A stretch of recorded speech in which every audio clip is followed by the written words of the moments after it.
Eh bien, bonjour. C'est une nouvelle récapitulation du dimanche. Ça faisait déjà quelques semaines que vous n'en aviez pas. Et avec tout le matériel qu'on a fait et la fin de la partie PLSQL, je voulais vous proposer une petite revision. Alors, c'est déjà la leçon 16.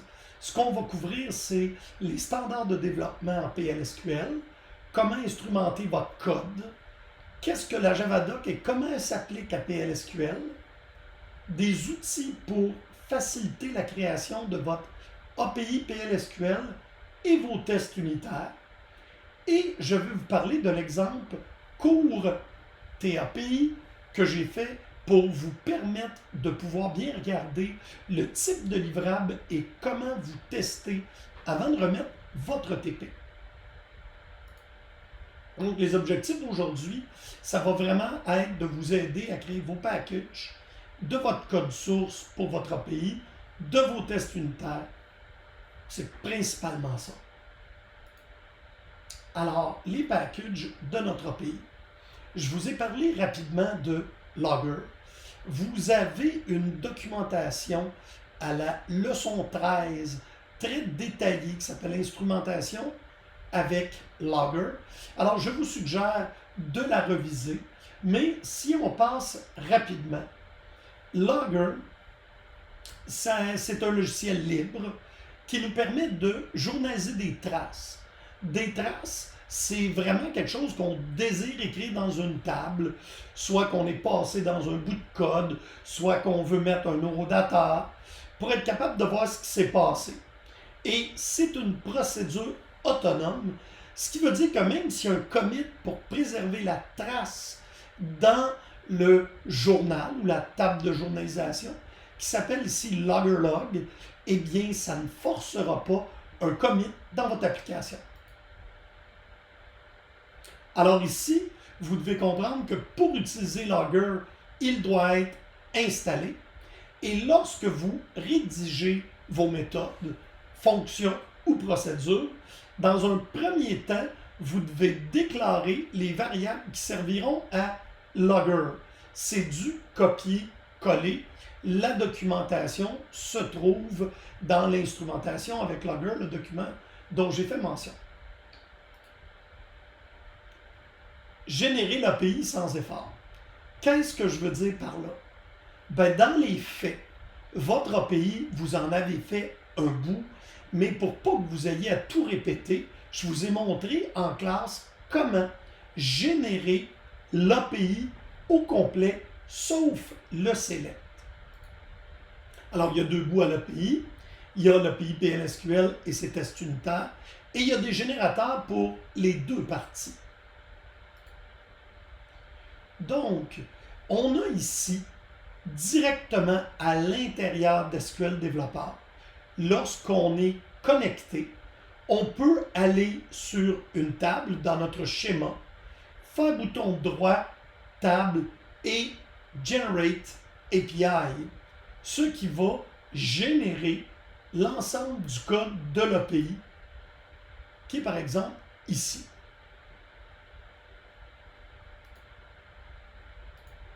Quoi de mieux qu'une démonstration pour voir comment ça fonctionne?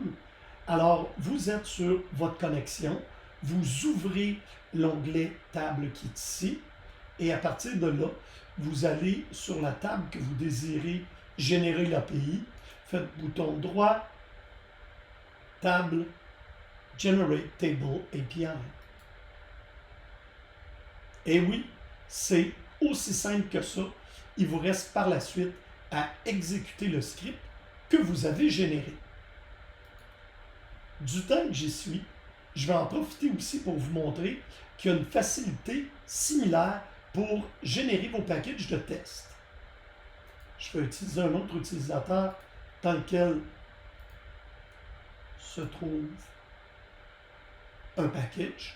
Donc, lorsque vous avez terminé votre package d'API, le sauvegarder dans la base de données, et vous, à l'aide du raccourci UTPL-SQL, qui est dans le document d'installation de la semaine 13, vous avez un nouveau petit menu ici lorsque vous faites le bouton de droite sur un package. Vous appuyez et voilà, le squelette de tous les tests unitaires sont faits. Alors, il y a le package et le package body. Par contre, il n'écrit pas le test. Vous devez vous-même écrire le test. Il ne fait que le squelette. Nous revenons à la présentation et maintenant, on va regarder comment la Javadoc va nous aider à écrire moins de documentation. La Javadoc, c'est quelque chose qui a été inventé, vous l'aviez bien deviné, par Sun à l'époque où ils ont créé Java. Par contre, c'est un standard qui peut s'appliquer à beaucoup d'autres langages. Javadoc à l'époque était un programme qui lisait les commentaires Javadoc et générait un site web duquel il y avait la liste des méthodes que vous pouviez utiliser et documentait aussi les classes. Nous, on va s'en servir pour documenter notre API PLSQL, soit nos méthodes dans le package. Ici, ça va être cours TAPI. Alors, la syntaxe, c'est toujours A commercial, un champ. Puis là, il y en a plusieurs sortes. On va en voir un tout petit peu plus loin. Et ça nous permet, à l'aide de ça, de définir c'est quoi les paramètres d'entrée, les valeurs de retour, les exceptions. C'est quoi la particularité? Ben, dans un premier temps, le commentaire, au lieu de débuter avec barre oblique étoile, il débute avec barre oblique étoile étoile. Pour le reste, il se termine naturellement par étoile barre oblique. Pour le reste, c'est le contenu qui est différent. Et ce qu'on va mettre pour notre cours PL, et pour ceux qui vont continuer, ben moi je vous encourage fortement à utiliser Javadoc pour documenter votre code. Alors vous voyez, ici c'est le gabarit. Dans un premier temps, on met la description de la procédure. Alors, ici on a description, procédure pour insérer un cours. L'exemple qui est ici, malheureusement, le champ doit être mis en anglais, c'est pour ça qu'il y a un A. L'exemple, c'est comment on appelle la méthode. Alors ici, j'ai le nom du package, cours underscore TAPI, point, INSCours et les paramètres d'entrée. Issue, ce serait si vous rentrez une anomalie dans un logiciel de gestion de tickets, entre autres les issues dans GitHub. L'auteur, la date de création. Param, c'est tous les paramètres d'entrée de la méthode. Vous mettez param, son nom, et deux points, la description. Qu'est-ce que c'est? Alors, P description, description du cours. P sigle, c'est le sigle du cours. P crédit, le nombre de crédits. Et P test, un paramètre, ne pas sauvegarder les tests. Et cette méthode retourne une valeur qui est la clé primaire. Donc, étant donné que c'est la procédure d'insertion, il va nous retourner notre clé primaire. Alors voilà, j'ai fait un peu de mélange. On va voir ça tantôt dans l'exemple. Qu'est-ce qu'on peut faire avec ça? Ben, lorsque votre Javadoc est bien rédigé, si vous regardez ici, c'est une très belle documentation de l'ensemble de mes méthodes du package côté API. On voit, là, je sais que c'est un peu petit, la méthode d'insertion, d'update, d'effacement et même le get. Les tests unitaires sans effort, ou presque, ben, on s'en est parlé, mais ici, je vous mets la méthode détaillée que je vous ai montrée tantôt sur la vidéo. Les meilleures pratiques. Alors, dans le cas des meilleures pratiques pour les tests unitaires, j'en ai mis ici un petit peu, mais ce que je vous propose, c'est d'aller lire le document que je vous souligne ici, qui est dans la leçon 16. Mais un test unitaire ne doit pas dépendre d'un ordre d'exécution. Un test unitaire ne doit pas dépendre d'un autre test. Un test unitaire ne doit pas dépendre d'une base de données dans un état précis. Si tu as besoin de données, tu les mets dans la base de données pour exécuter. Et il y en a plusieurs autres, mais le plus important, c'est de retenir qu'un test unitaire, ça se doit d'être autonome et de dépendre de personne. Alors, un autre exemple de la documentation, et je vous ai laissé un document qui s'appelle Documentation Javadoc HTML dans la leçon 16 sur Léa, afin que vous puissiez générer vous aussi ce joli document. Alors, nous allons maintenant faire un exemple complet. Je vais vous montrer mon code source, les scripts que j'ai faits, comment les exécuter et comment vous tester. Afin que vous n'ayez pas besoin de moi ni du petit vidéo, je vous ai rédigé un README. Le fichier zip de l'exemple que je fais là est disponible sur Léa à la semaine 16. Alors, je vous le montre ici. Et faites pause et allez le chercher. Ça va être beaucoup plus facile pour vous de suivre l'exemple. Alors, mettez-moi sur pause et à partir de là, allez dézipper et ouvrez le dossier, comme moi, dans votre Visual Studio Code. Alors, j'ai ouvert le README. Qu'est-ce qu'on a ici? Ben, l'explication de chacun des fichiers. Ne vous en faites pas. Je vais vous montrer ici à l'aide d'un exemple comment les exécuter et vous pourrez modifier. Moi, je vous suggère de le dupliquer et vous pourrez modifier tous les exemples pour que ça fonctionne dans votre cas à vous. Alors, vous ne serez pas obligé de tous les imaginer. Vous pouvez monter sur mes épaules et avancer. Alors, un coup que c'est dézippé, vous allez ouvrir raccourci CIS et raccourci TP1L2 pour TP1 livrable 2. Alors, les raccourcis sont des commandes qu'on va tout simplement amener dans PLSQL. Alors, on le prend et on ouvre un onglet pour CIS. Et vous inquiétez pas, moi j'en ai déjà un d'ouvert pour TP1L2, mais théoriquement, vous ne l'avez pas encore créé. Alors, il n'y a pas de problème. Connectez-vous comme CIS sur votre Free PDB1 ou ORCL ou XEPDB1 selon la version de base de données. Ensuite, les commandes, vous inquiétez pas où il y a des drops, ils sont en commentaire à cause des deux petits tirets. Le premier travail est de créer notre utilisateur TP1L2. Et vous aurez remarqué qu'il y a un répertoire qui s'appelle Logger que je vous ai mis parce que Logger doit toujours être installé dans l'utilisateur dans lequel on veut servir Logger. Et tout ça va être fait grâce au script créer TP1L2.SQL, du moins pour ce qui est des droits nécessaires. Alors, assurez-vous de ne rien prendre et exécutez le second bouton qui exécute script.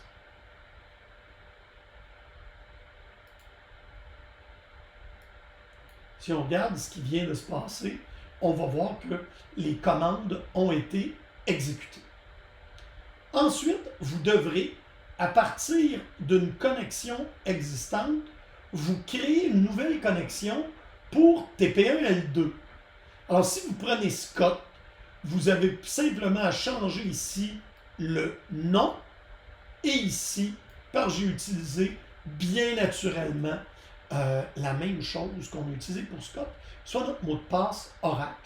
Et si vous ne vous en souvenez pas, eh bien, ceci exécute un script qui est créer TP1L2. Créer TP1L2. Alors, on voit que ça crée l'usager et le mot de passe est Oracle. De retour ici, on teste notre connexion. Parfait. Connect. Alors, je vais vous demander de copier-coller les commandes de raccourci TP1 L2. Alors, vous allez ici, vous allez dans raccourci, vous les prenez et naturellement, vous devez les éditer pour vos répertoires. Je ne l'ai pas dit dans le précédent, mais c'était pris pour acquis. Alors, vous, si c'est C, 2 points, etc., parce que vous êtes sur Windows, vous mettez les chemins Windows, bien évidemment.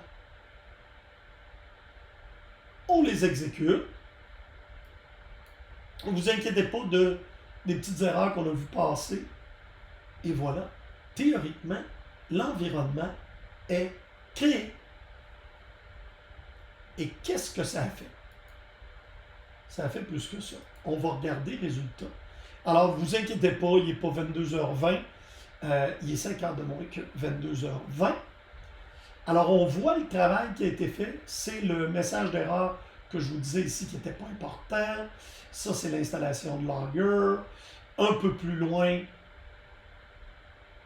Logger est fini d'installer. Alors ici, je crée ma table cours, je crée les index, j'insère, j'exécute mon cours Table API, mon package body, mes tests unitaires, je les exécute, les tests unitaires, et vous voyez le résultat. Ça s'est fait en 1/10 de seconde, 5 tests, aucun qui ont échoué. Et j'ai aussi pris la peine de mettre logger pour voir que tout se passait bien.